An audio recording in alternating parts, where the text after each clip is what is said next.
Queridos hermanos y hermanas, este domingo es llamado en la Iglesia el Domingo de la Alegría, Domenica Gaudete, se dice en latín, Domingo del Gozo, porque se acerca el que viene en el nombre del Señor, se acerca el Salvador. Y así como también en el tiempo de la Cuaresma, el tercer domingo de Cuaresma también es el domingo de la alegría, porque se acerca el resucitado, se acerca el domingo de la Pascua. También aquí se acerca el día en el cual el Señor, que se había hecho carne en María, nace para todos nosotros y llenarnos de alegría y de esperanza.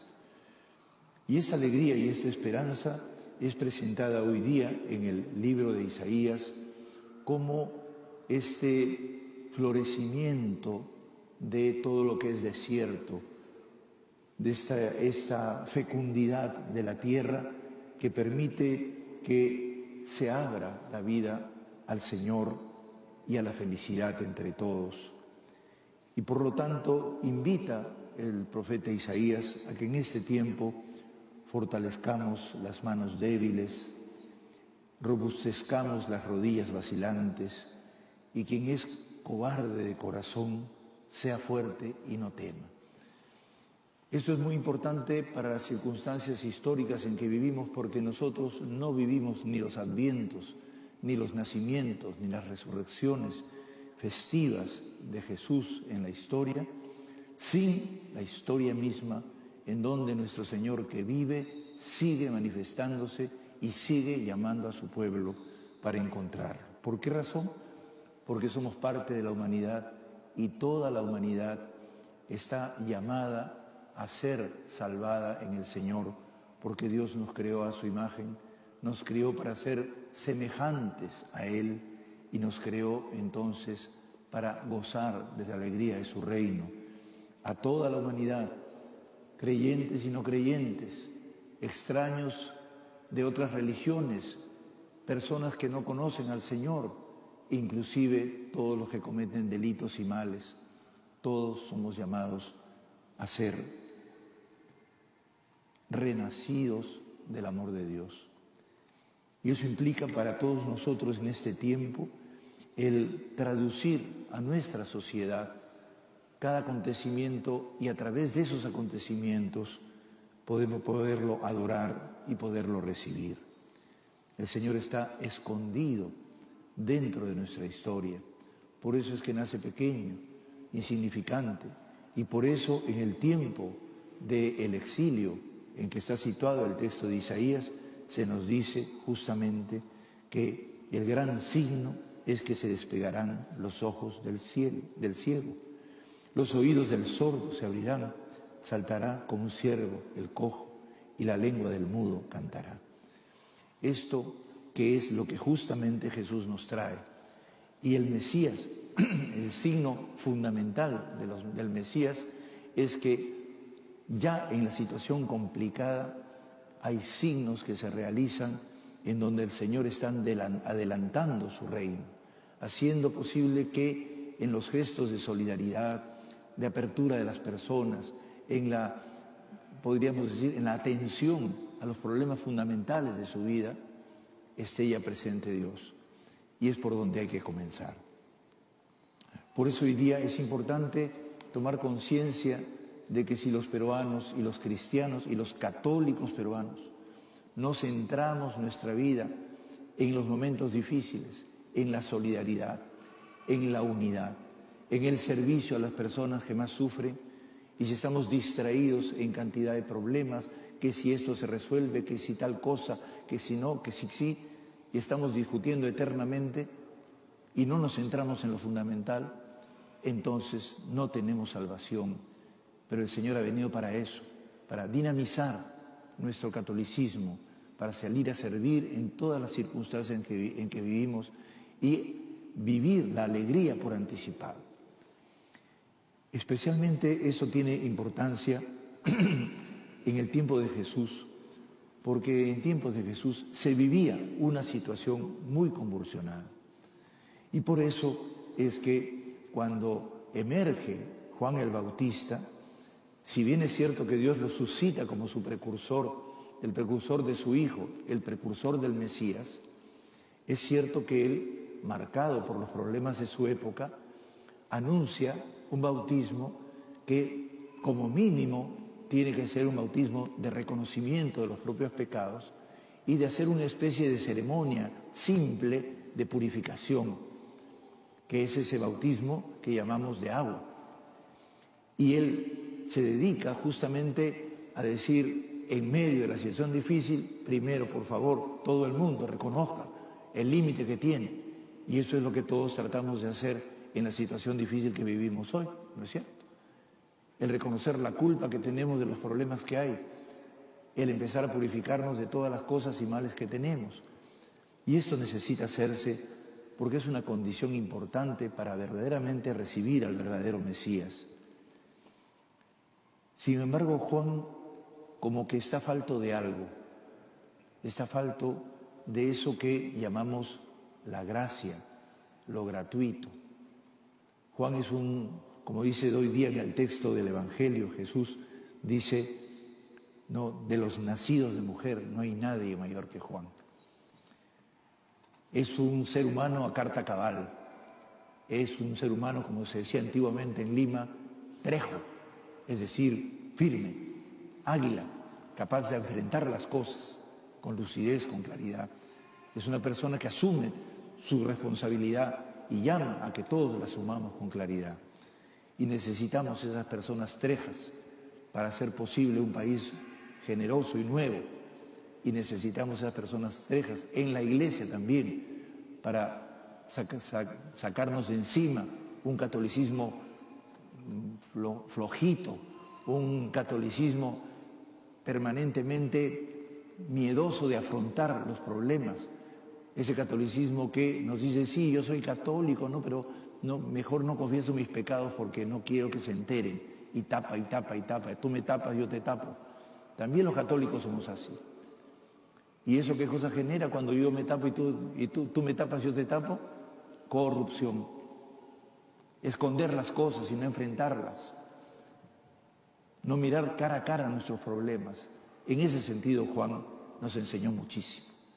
Y era lo que había mostrado justamente, había el rostro terrible de un templo que escondía detrás de su sistema una serie de corrupciones terribles que fueron las ocasionantes del gran problema de Israel, porque se convirtió el templo en un banco y tuvo complicidad con el Imperio Romano. Finalmente los romanos se hartaron de este sistema porque creaba muchos levantamientos y arrasaron con el templo. Nosotros como católicos tenemos la primera tarea de invitar, y nosotros mismos hacerlo, los límites, invitar a reconocer los límites que tiene nuestra vida humana para aprender a ser sinceros. Nos hemos habituado enormemente a un catolicismo de encubrimiento porque nos hemos acostumbrado a un catolicismo en que falta la reflexión, en que falta la sabiduría, en donde en vez de vivir intensamente lo recubrimos, ¿no? Nos encantan los ropajes, ¿no es cierto? Ahora me han puesto, para el Domingo de la Alegría, me han puesto este ropaje elegante y precioso. Pero esto esconde a un pecador. Y lo importante es, como Jesús, despojarnos. Y él, que no tenía pecado, se dejó despojar. Y tenemos que ir superando eso. Si bien es cierto, es muy bonito, simultáneamente lo verdadero es a rostro abierto, a corazón abierto. No hacer ropajes para esconder nuestras cosas, sino para tratarlas. Por eso Juan Bautista fue muy importante para la Iglesia y lo hizo santo católico, santo cristiano. Pero hay algo muy importante aquí. Él tiene una duda sobre Jesús. Manda a sus discípulos a preguntarle al mismo Jesús si es Él el que tiene que venir, el Mesías prometido, aquel que tenía que venir justamente de parte del mismo Dios hacernos, podríamos decir, el gesto de Dios mismo que nos permite cambiar de verdad a todos. ¿Por qué dudaba? Dudaba porque todo ser humano que es trejo, que es sincero y que es a carta cabal una persona ética, siempre corre el riesgo de construir todo sobre la base de su propia decisión, cosa que es importante, pero no suficiente. Hay una antigua cosa que decía el Papa Benedicto XVI. Si ustedes escuchan a Beethoven, encuentran una maravilla de música construida perfectamente por el ser humano. Según el Papa Benedicto, ¿no?, Beethoven es el músico que mejor creó humanamente la música perfectamente. Como esos edificios perfectos que vemos perfectamente construidos por los ingenieros, ¿no es cierto? Pero es todo construcción humana, no está la gracia. En cambio, uno dice, el Papa decía, si escuchan Mozart, no se nota la construcción de Mozart, se nota como que fluye, ¿no?, un sonido que nos anima a todos y todos nos acuerdan, ¿no? Porque brota y está metido en todos, porque se dejaba llevar por la música. Y por eso el Papa decía, cuando uno escucha a Beethoven, escucha la perfección del ser humano. Cuando uno escucha a Mozart, escucha la perfección de Dios, el amor de Dios. Y ese es el gran problema que tenemos los humanos, que además de tener que buscar hondamente ser honestos, cosa fundamental en un país como el nuestro, azotado por la corrupción, también nosotros tenemos, y ante todo y sobre todo, dejarnos penetrar por el Espíritu del Señor, que permite ir saliendo adelante en las situaciones difíciles y que es el que necesitamos para inspirarnos en diversidad de soluciones. Y no lo digo solamente para el país, sino también para la Iglesia. Hermanos y hermanas, estamos necesitados de que el Señor entre en nosotros para construir en nosotros, con su iniciativa, las soluciones que necesitamos para nuestro país y para nuestra Iglesia. ¿Por qué? Porque si no hay soluciones inspiradas, el ser humano tiende a construir construcciones desesperadas. Y la única manera de salir de la desesperación es calmarnos en la paz del Señor, que entregado en la cruz finalmente y desde niño nació siempre en la pobreza y no le temió asumir la pobreza, el despojo, el horror, las dificultades, porque viene de parte de Dios a decirnos que Dios está con nosotros y no nos abandona. Por eso el Señor le dice a Juan, vayan y díganle lo que ven y oyen. Los cojos andan, los ciegos ven, se anuncia el Evangelio a los pobres, resucitan los muertos y bienaventurado el que no se escandalice. ¿Por qué se escandaliza Juan? Porque evidentemente siendo un hombre fino, profundo, siempre puede terminar de decir, bueno, yo soy bueno y los demás son chusma porque no hacen ese esfuerzo. Yo sí soy bueno. Y muchos en la historia, por declararse buenos, han creado cosas terribles, como masacres, matanzas, en nombre de Dios inclusive. Por eso nosotros, para renunciar a eso, tenemos que intentar ser buenos, pero sobre todo dejar que el Señor nos haga buenos. Y ese Señor que viene en nuestra ayuda, que nos salva, elogia a Juan y sin embargo nos dice, pero si el más grande en el mundo ha sido Juan, el más pequeño en el reino es más grande que él. El más pequeño en el reino. El más pequeño en el reino significa que lo acogemos como los pequeños a Dios. Pero no nos quedamos pequeños, crecemos. No nos quedamos engreídos, ni aniñados, sino que crecemos en su amor y dejamos que poco a poco su savia, su inspiración nos vaya fortaleciendo y seamos transparencia del Señor. Esa es la tarea de la Iglesia. Y por lo tanto somos testigos. Los misioneros identes son un ejemplo de eso. Son testigos del Señor. Yo no sé por qué le pusieron identes, se le pusieron en español de España. Porque yo les digo los vayantes, porque aquí dice vayan y anuncien el Evangelio. Ustedes en Lima se llaman, en el Perú se tienen que llamar los misioneros vayantes, no los identes. Pero eso es una broma, ¿no? Porque son testigos de Cristo. Y eso es muy importante, y lo digo también para la hermandad, porque la hermandad que se ha formado de la Virgen de Guadalupe en San Lázaro hace muchos años, todavía la fundamos inicialmente con los chicos, tiene que ser, yo les dije siempre, una hermandad comunidad, y en eso hay que avanzar. No basta ser cargador una vez al año, es necesario ser comunidad para acoger al Señor y testimoniarlo y vivirlo intensamente. Pero es lindo que hayan elegido a la Virgen de Guadalupe porque es nuestra, es latinoamericana, es mexicana, pero es la primera, ¿no?, que le mandó unas rosas a Juan Diego y después nos mandó a Rosa de Lima.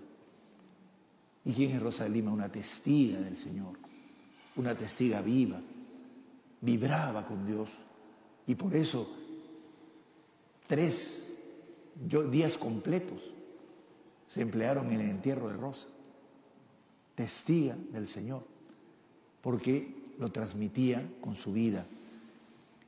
Eso se necesita para inspirar a un país desesperado. Hemos vivido una semana terrible, hermanos y hermanas, pero una semana que nos hace ver que la loca ilusión siempre lleva al fracaso. Las locas ilusiones nos sacaron de nuestros pueblos. No dejemos que las locas ilusiones nos sigan construyendo nuestra patria, sino la verdad de lo que somos, la alegría del resucitado y del niño pobre que acogemos, para transparentar al Señor y vivirlo solidariamente, y en primer lugar haciendo sus signos, haciendo que los ciegos vean, que los cojos anden, que las hermanas de las ollas comunes tengan las ollas llenas durante este tiempo, que estemos muy juntos todavía en el tiempo difícil del próximo año, que se entiende y se prevé como un año de sequía en el mundo, un año de crisis económica grave en el mundo, y en donde lo primero que tenemos que hacer no es matarnos entre nosotros, sino ayudarnos y ser solidarios. Los ricos con los pobres con los ricos, los estudiantes con los que no saben, los colegios que tienen posibilidades, ayudar a los alumnos de colegios que no tienen que comer. Es el año del hermanamiento nacional.